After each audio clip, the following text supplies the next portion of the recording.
Hey guys, Metal Jesus here, and today I'm going to be taking a little bit deeper dive into the awesome arcade racing game called Blur. This is running on my Steam Deck.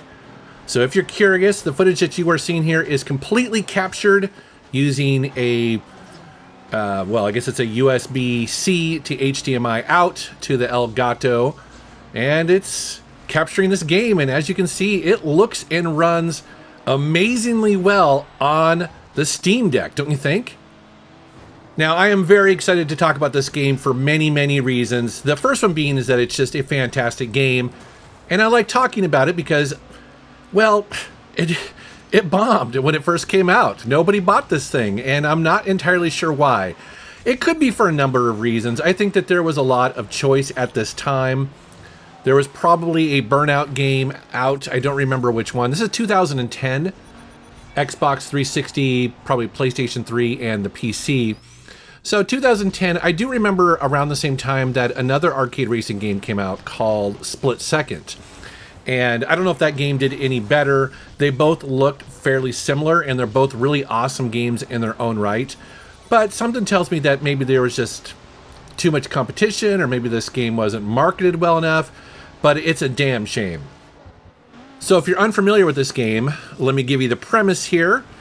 Well, actually, I don't really know the story. I probably should, but I just didn't pay attention. But the premise of this game is it's a mix of Need for Speed and also Mario Kart.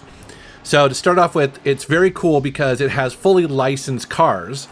And so you can choose from a bunch of different manufacturers, different real cars, and you get to change the colors and things like that. But then you race around these tracks and you pick up power-ups very much like Mario Kart. And these power-ups are really cool. So for instance, you'll see that I just picked up a repair power-up there. And so, well, actually I have two of them attached to my bumper. So the white one there is a force field. So once I enable that force field, then obviously I become untouchable, which I just did there. And then I'm also going to repair the damage, which I just did. And now I've picked up the purple. They're probably like missiles or something like that. So I have three of them. Then down there on the bumper, now I have some lightning.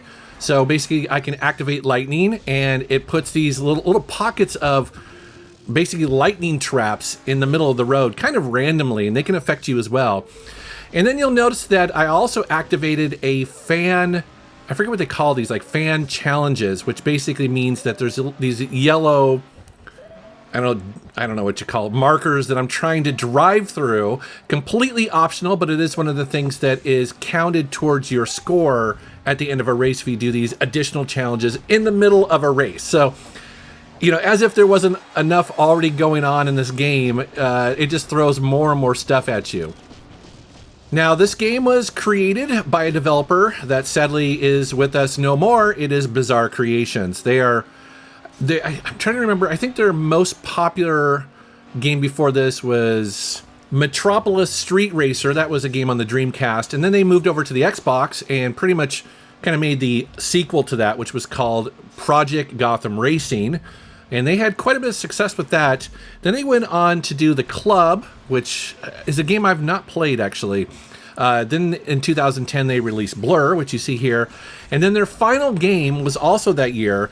Another really good game was James Bond 007 Bloodstone. That is a fantastic James Bond game, but sadly it was to be their last. And here's the thing about this game, is that it became delisted on Steam. So really the only place that you can get a physical copy of this is to, well, actually that's not true. It probably did get a physical PC release, but you can't buy it and download it anymore off of Steam, unfortunately. I own the Xbox 360 version of this as well as the PlayStation 3 version. It's just one of those games that I will buy whenever I see a copy of it because it's awesome. By the way, I won that race, which is cool, and I'm going to go ahead and skip ahead to the second race here to kind of keep things moving and interesting. Now, there are a bunch of different game types. I think I'm pretty much just showing you the nuts and bolts of this one, which is, you know, a normal race. But there are other challenges as well. I want to say there might be a drift type of race that you can do.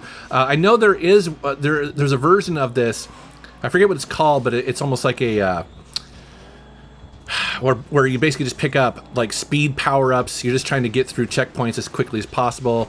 There's another one where it just peppers the levels with a bunch of missiles, and so you basically are just trying to destroy as many of the opponents as possible. So there's a nice little variety here in this game. By the way, again, I just picked up that fan challenge. I should probably know what it's called, but anyway. So because the whole point of this game is that you are trying to gain favor with fans. That's sort of how you know you're leveling up. It's also the reason why I'm running through pretty much every one of those lightning traps there, because I'm actually trying to hit those gates to finish that fan challenge. It's kind of dumb, but oh well, it worked. Anyways, so yeah, this game is sadly delisted. You have to be creative to go and get a copy of it today. But once you do get a copy of it, like you see here, it runs pretty well. The thing about the Steam Deck, if you're not aware, is that it is running a version of Steam OS, which is technically Valve's version of Linux. And this is obviously a Windows game. And so the way that they do that is using this layer called Proton.